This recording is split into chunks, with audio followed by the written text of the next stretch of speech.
been hacking down these fields, you know, back in here, just, you know, by the power lines. Some of my customers have that as their property, and they have to maintain it. HOA rule, so, you know, it's like a minimum of like once a month or bi-weekly, depending on how much it's growing. You just have to hack it all down. But you know, I just I'm realizing now, because I'm doing it so early, that it's a lot better to just, you know, to just come and cut this all down before it gets super high. You know, everybody just waits till it's like unbelievably high, and they come in, they plow it down. They gotta like double and triple cut sometimes, depending on how bad the weeds are, and, you know, it cakes up under the deck of their mower, and you gotta clean it out, and it just creates more problems. It's like, you know, you don't want to deal with it, you wait till the last minute. But, you know, this year I'm getting an early start. It's a lot easier when it's just starting to get long. You have all these little sprouts everywhere. It's a lot easier than just waiting for it to get super high and then hacking it down. I can just come through here, one pass each time, and I'm done. I don't have to double cut, nothing. There's no stragglers or anything, because I'm not overwhelming the mower. I mean, any mower, even my Turbo Force deck, is still going to struggle through some of these weeds when it's super thick and everywhere. You know, there's a lot of thin patches and weeds that haven't grown up tall enough yet. So right now you're just cutting down all the high stuff, and that's it. I just did this one. Can't really see because of the sun. And then this one up here, you also can't see that good, but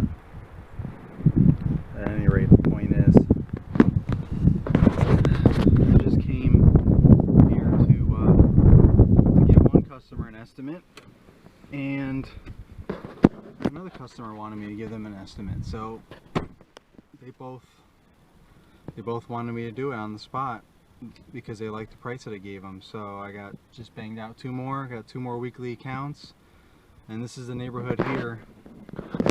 This is the neighborhood that I've been talking about. This is the house right here on the corner that I take care of. 3 seasons ago, one postcard. I handed out postcards all up and down here, and all up and down there, and then, you know, behind us where I was just pointing before.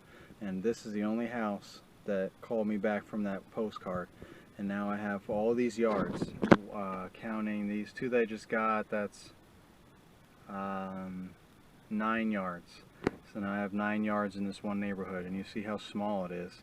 There's not that many houses, so I can just come in here and spend almost the whole day here just knocking them out, and that allows me to do more things.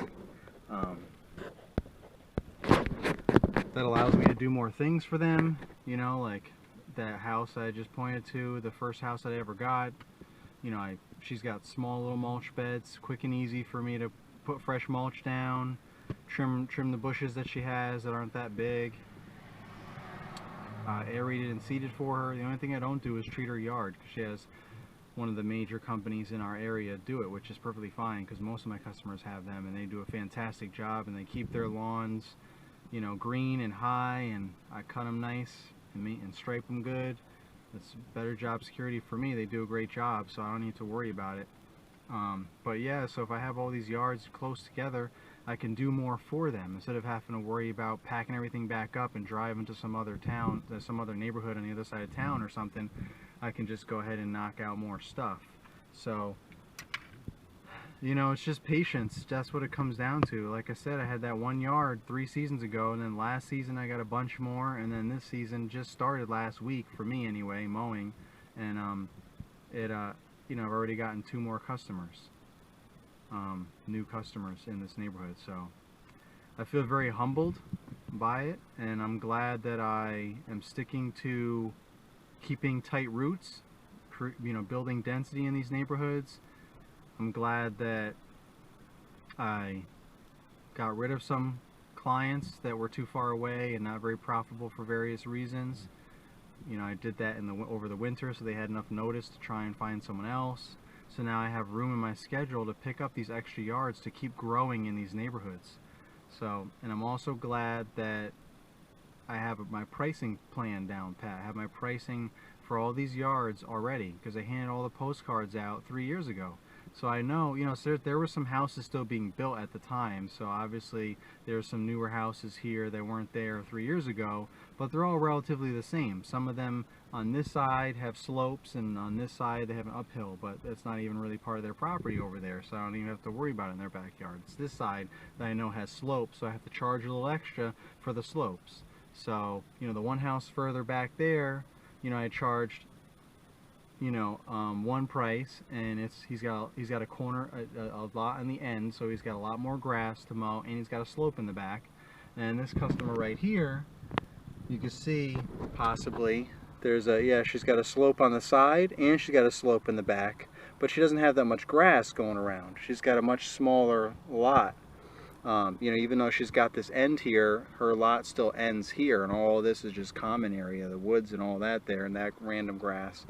That's not hers to maintain. So, but she's got a slope on the side and a slope in the back. So even though her yard is smaller than the people down a couple houses down, she has 2 slopes instead of 1. So I charged her, you know, a couple of bucks less. So, but the point is, I knew the prices right off the bat. So all I had to do was just walk their perimeter, make sure that there wasn't anything crazy, you know, like some landscaping, you know, hardscaping or something in the back, you know, that had to be dealt with, or I couldn't get my mower through and I had to weed whack it, or get a push mower, whatever, you know, fence in the back. Some of the houses down here have fences in the back, so all those kind of things have to be taken care of, and they take more time, so you have to really pay attention to those things. So, but you just have all that written down or memorized, so this way when you get these customers asking for prices, you can give them a price right on the spot. After you walk their property, double check everything, you can give them the price, and then you can cut their grass right then and there if you have room on your schedule. If not, you come back the next day, or whenever it is you got to fill them in for their route, you know, whenever you're going to be back in that neighborhood or whatever. You just figure it out and you make it work because you got more customers. So just keep that in mind. It's good to you know, make sure you have your prices down, so you're not saying I'll get back to you, or let me email you, or whatever. Just tell them right on the spot, because then you go ahead and you mow their lawn and you're good to go. So, and you have a weekly customer now.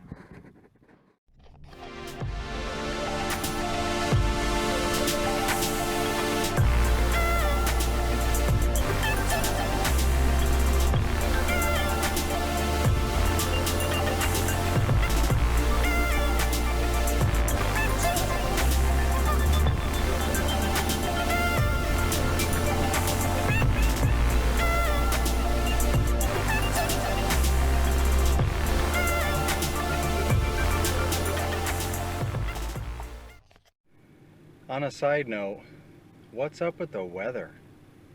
It's 80 degrees right now in Virginia. We have frost warnings later this week, and there's a chance of snow this weekend. And my mother said it's been snowing all day in New York today. I got nothing. Good thing I didn't put my long johns away. Oh man, it is freezing. It's 37 degrees with a real feel of 25 degrees. Whew. I don't think I've ever mowed in the winter before. Even though I mowed this past December, the week of Christmas, I mowed like half of my clients. That's because it was like 70s and you know, the grass is still growing, so this is different. Should be interesting.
eating some almonds. Good protein, good fatty acids, strong. Let me just talk to you guys for a minute about the difference between commercial and residential mowers, or equipment in general.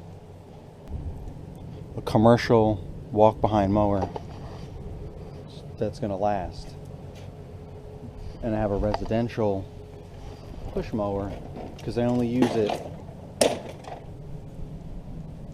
like once or twice, honestly, for 10-15 minutes at the most. So that's acceptable because I'm not gonna put any unnecessary use. I'm not even using it the full length of time that a homeowner would, right? The average homeowner probably push mows for an hour at least if they have a small yard. If I'm only using it 2 or 3 times for 15 minutes, that's only 45 minutes. That's not even the full hour. That's why I wasn't going to spend $1,000 or more on a commercial push mower. Now, the reason what makes it commercial versus residential is the components that it's made out of. It's that simple. It's the same thing with anything in life. Anything that you get.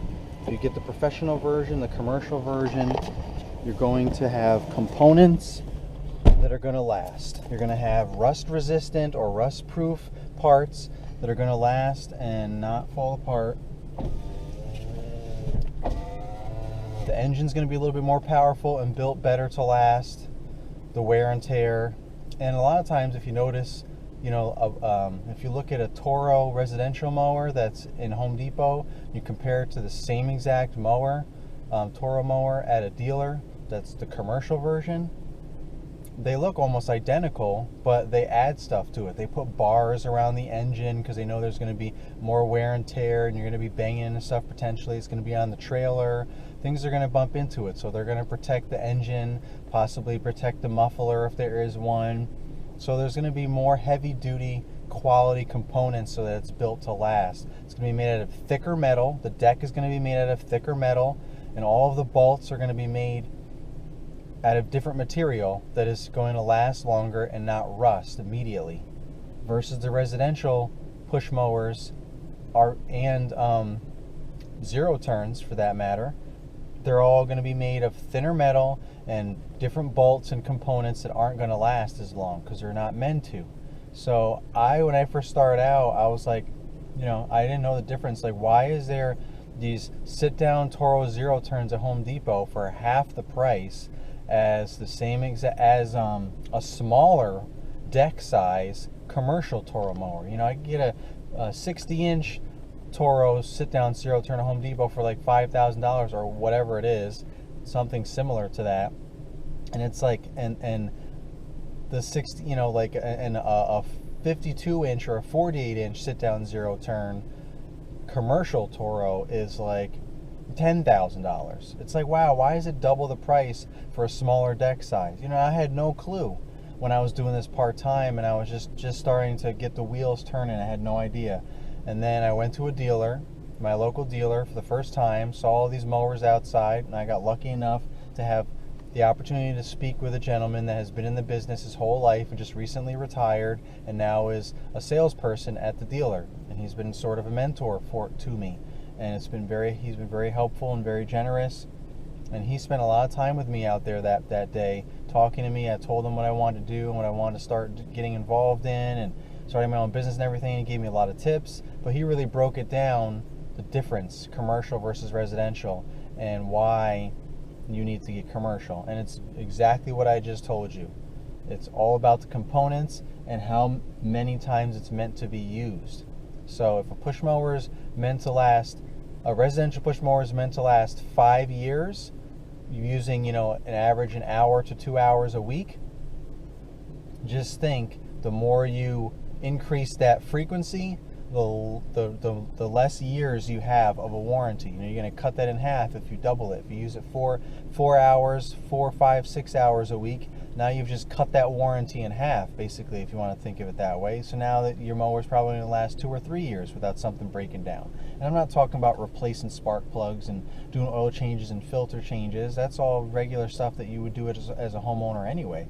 But I'm talking about like cables, you know, ripping apart and popping out, and components snapping off, bolts, you know, rusting through and having to be replaced, the deck getting rusted, and you can't, you know, you're not going to replace that. You just have to get a whole new mower. So just a lot of different things. So if you're going to use it minimally, if you're just starting out part-time, use whatever you have.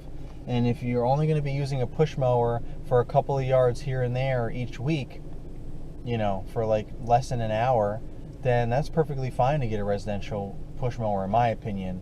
Because you can, there's a lot of fancy little push mowers out there, like the Husqvarna I just showed you out there that I just got is much better than the old one that I've been using, because they've just upgraded so many things now. There's so many better things about it. You know, they have auto choke now. You don't even have to prime anything. Just pull it and it starts one pull. So, I mean, there's just so many different things. The height adjustments, one lever that raises and lowers the entire deck. That's better than my commercial walk behind. I got to change 4 pins. You know, I mean, if I had a hydro walk behind, then it would have one of those, you know, levers that you lower and raise the deck. But, you know, you'd have to get a more expensive mower for that. So you can get a residential push mower at an affordable cost that has a lot of the conveniences, like the height adjustment and the auto choke and all these things that make it easier for you to use it. It's the same kind of features you'd get out of an expensive commercial mower.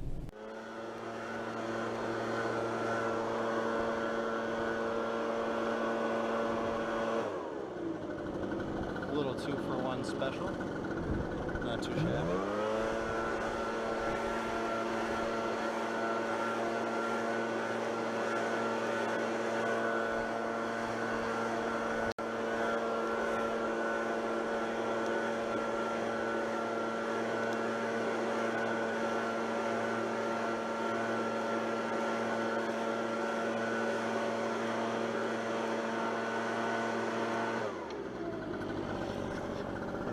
Looking good.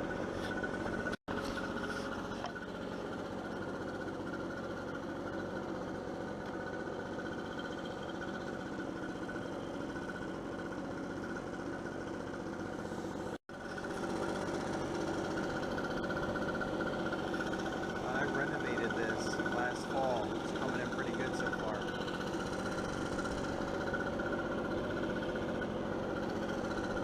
It was all nothing but weeds. So I burned it all and started from scratch. She's all nice and dirty now. Smells so good, that Honda engine.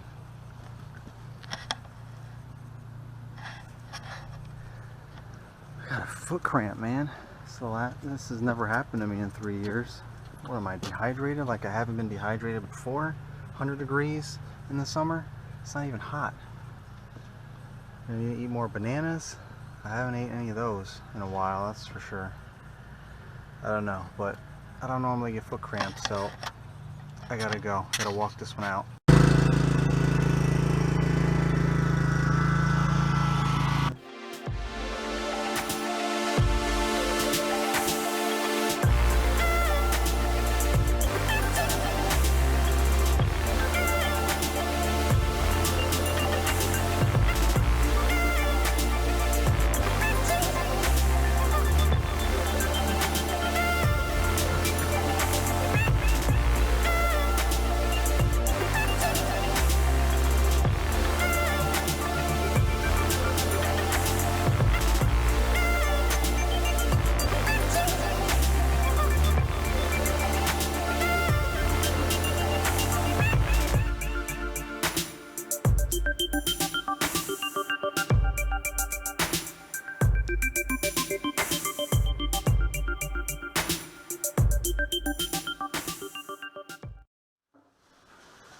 So I just got done from another long day. It's been a long week. It's been real hectic. It's been crazy busy. I didn't even realize it, but I've worked the last 9 days straight. I've just been working all day, every day. I'm getting calls every day, some Facebook messages, running around trying to coordinate, following up on leads, answering phones, trying to go meet with these leads, give estimates, so on, and still trying to get work done every day. And I know everybody else out there is doing the same thing, but this is my third season, and it's a little bit different this year than it has been in the past. Everything is just rolling on in, and it's been a little overwhelming, to say the least. But business is good. I've doubled the amount of sales this year than I did over last year first quarter. So I mean, I've just been working like crazy, trying to get as much money as I can, put it all in the bank, save it all up. Profit First Plan, great book. Got all my different accounts, everything's all divided up, so that I can start making some purchases I need to make for my business this year to continue growing. So it's the end of the day. Got my best damn root beer. I'm going to bed.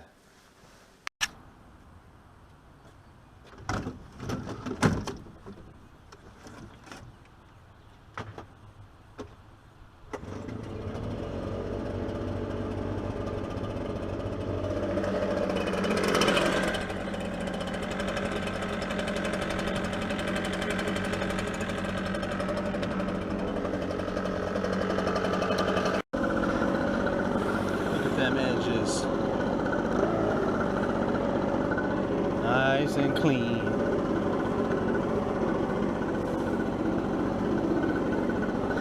Not too bad, not too shabby.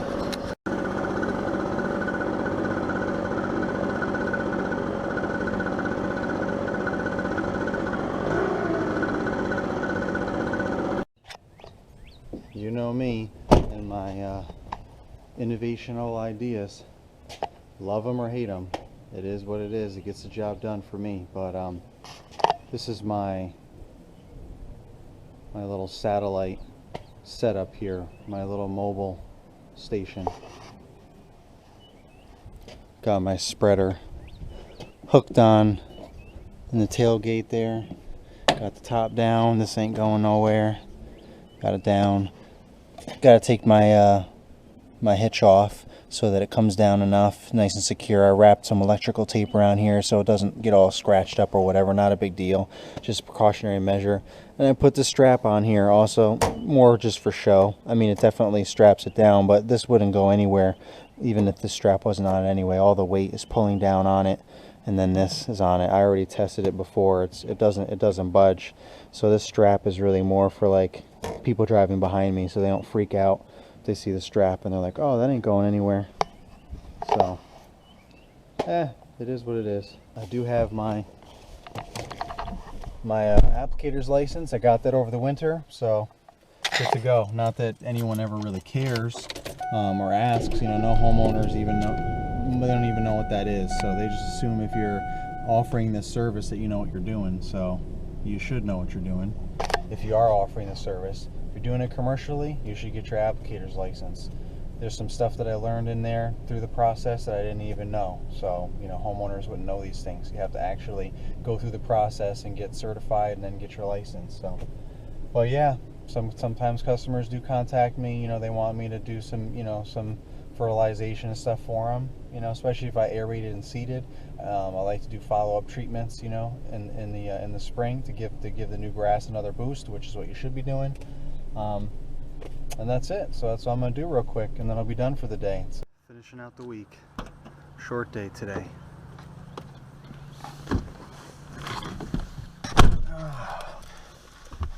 It's been so cold the last couple of days that it hasn't even, some of the grass hasn't even grown, so I had to skip a couple yards today. So that's fine. We'll be back in action once the weather warms up and it starts raining a little bit more. After 2 weeks of cutting, one of my customers came out and said, wow, you really got it dialed in, man. That definitely makes me feel good. It's a great way to end my week.